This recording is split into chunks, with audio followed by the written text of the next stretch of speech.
Nickel Package Friday. You all ready to kick it off here? Ready to get in? Oh, yeah. Start with the Detroit Lions. Let's Spencer go. Raxter. Back deep to receive. Back deep to receive. All right, here we go. I'm going to call a fair catch in the end zone. Pick it up. Well, we kicked it through the end zone anyway. All right, that's fair. All right, first question of the Lions nickel package. Can Jameson Williams truly become wide receiver one in this offense? Eat shit, Flannel. Yeah. I defer to you, Flannel, because I can't wait to hear this. I mean, he's got the talent to. He was drafted. So then, yes, he could. I mean, theoretically, yes, but hey, you know what? I don't want to hear anymore, Neil Rule. And I get it. I'm a Lions fan. I love this guy, and the other guy plays for a rival. If Jameson Williams takes over wide receiver one and has a more productive year than Amon-Ra St. Brown, I don't want to hear how Amon-Ra St. Brown's better than Justin Jefferson ever again. Because then it would mean that Jameson Williams is better than Justin Jefferson. And then we'd have you. two receivers better than Justin Jefferson. Well, Justin Jefferson is literally Randy Moss. He's literally Randy Moss. At the beginning of his career, Kind of is. he's literally Randy Moss. You're terrified, aren't you? No, I'm not terrified. You are terrified. I said it. You don't even celebrate this man when he impacts a football game. I do. I see you grit your teeth when you're like, yeah, Lions, yeah. You know what? I said it. I don't There's remember. footage of it. I don't remember if it was this show or Big D Energy because I did both on Victory Monday. I was fortunate enough to do both. Watching him do what he did to Tre'Davious White, that was awesome. It was awesome putting that old man basically in the ground. It was. Was it awesome? Do you wish awesome. it was somebody else? Was it No. awesome that it happened, or would it be even more awesomer if somebody else did it? I did a bit of a mea culpa on J-Mo. I let everybody get Okay. their shots in on Monday on both But shows. now you're not having it anymore. No. Now he's a bust again. No, he's not. He most certainly is not. I was told he was. Things change. People eventually grow into. Wait a minute. Things change. Did somebody not tell me he's a bust? I mean, his first two seasons Somebody were in the bust studio. adjacent. That's for sure. Somebody in the studio. His first two seasons were Silent bust Mike, adjacent. was it you? No, you don't talk. Spenny, was it you? No, I love J-Mo. No, you love J-Mo. I know it wasn't me. Wasn't Chase. Hey, I'm gonna set up the Krispy Kreme factory. I'm gonna absolute glaze right. hey, I feel like Okay. I feel like I did a good amount of mea culpas on Monday. And yeah, no, like I said, Jameson Williams was the offensive MVP of that game. They don't win without him on Sunday. So, and it was awesome to see what he did to Tre'Davious White. Like I said, put that old man in the ground. All right, second down. All right, second down, second question of the Detroit Lions nickel package. Is a Sam Laporta regression incoming this season? I feel about him the way I kind of feel about Amon-Ra St. Brown. That it's Jameson Williams, and we saw it week one. We did. It's going to come at a cost. If you get the ball to Jameson Williams 8 times, you come away with a touchdown. That's just math. That's just math. And when the staff is comfortable with him, they're going to do their best to get him the football 8 times so they get their touchdown, Flannel. It's going to come at a cost. But what I like about it is I don't think Laporte and Amon-Ra St. Brown give a shit who gets it. I don't think anybody on the team gives a shit who gets it. And I agree with that. And the difference on Sunday between Laporta and Amon-Ra St. Brown is Laporta actually made a couple of big plays catching the football on that game-tying field goal drive. The catalyst was that Laporta 18-yard catch and then the 15-yard penalty. On the field goal drive, he had that 14-yard catch on that Brock Wright play to get them inside the 10-yard line. So Sam Laporta still made plays. 4 for 45 is not a bad game. I think that puts you on pace for like 760 yards. Mm-hmm. So maybe that would be a regression. It would, but it's not going to be because of his play. It just might be lack of usage. But I still think he's going to. What's the cause of the lack of usage?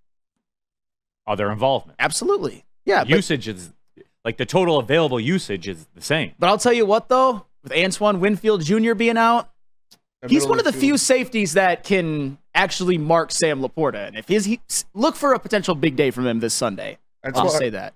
Woodward Sports Chat there, Pete Smith, top 5 list. Top 5 I was told moments. That's good. I got one that I was told that Trey Sweeney sucks. Oh, yeah. Eat shit, Ben Verlander. Eat shit, Tom Mazaway. And Tom Mazaway, yeah. Third down. I just want to say shout out to Patrick Ofaria in the chat. He said maybe numbers wise, but not value wise. That's what I agree. Yeah, that's with. fair. He's I I don't even know if it'll be a regression. I just don't think he'll be over 1,000 this year. He could be the same spot he was last year, 800 to 900 yards, 10 touchdowns, something like that. I could see. Sure. All right, next question.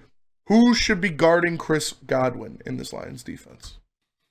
Because he had a damn good...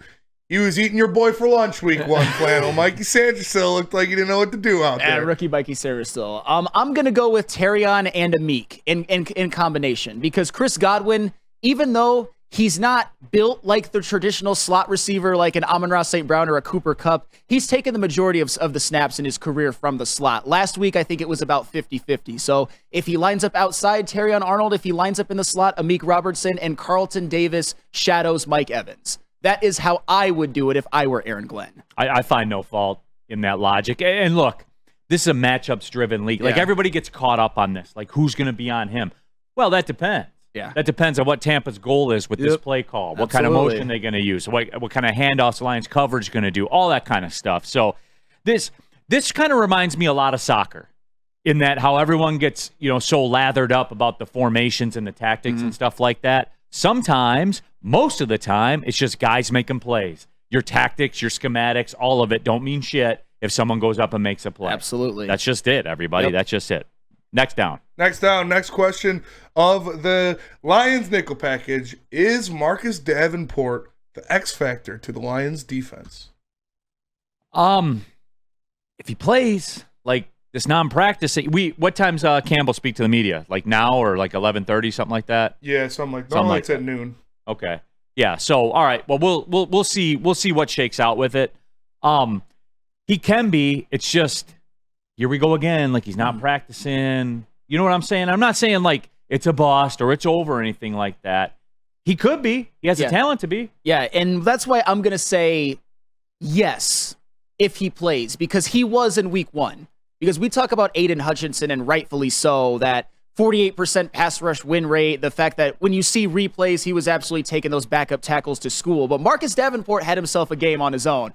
Half a sack, 4 quarterback hits. That looked like a pretty nice bookend duo, I'll just say that. And that's exactly what this team needed. So if he continues to play, yes, he's the X factor. No, I would agree. All right, next final question of this is my favorite one I wrote out of the Detroit Lions nickel package. Gun to your head. Who gets an interception next week? One of these 3 choices. Kirby Joseph, Brian Branch, or the Tampa Bay Buccaneers?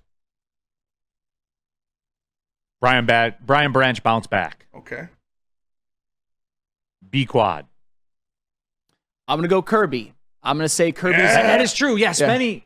Yeah. Spenny's had such conviction that I can't really go against the league. him. I'm telling you, he's going to lead the league. And he's cashed in 6-1 already on it. He didn't just talk about it. He beat about it. I was about it. You were about it. I'm going to go Kirby. And my logic is that Baker Mayfield, his weakness is going to be what undoes him. He doesn't have as strong of an arm as he thinks he does. He's going to try to fit it into a tight window, and Kirby Joseph is going to play center field, and he's going to get one.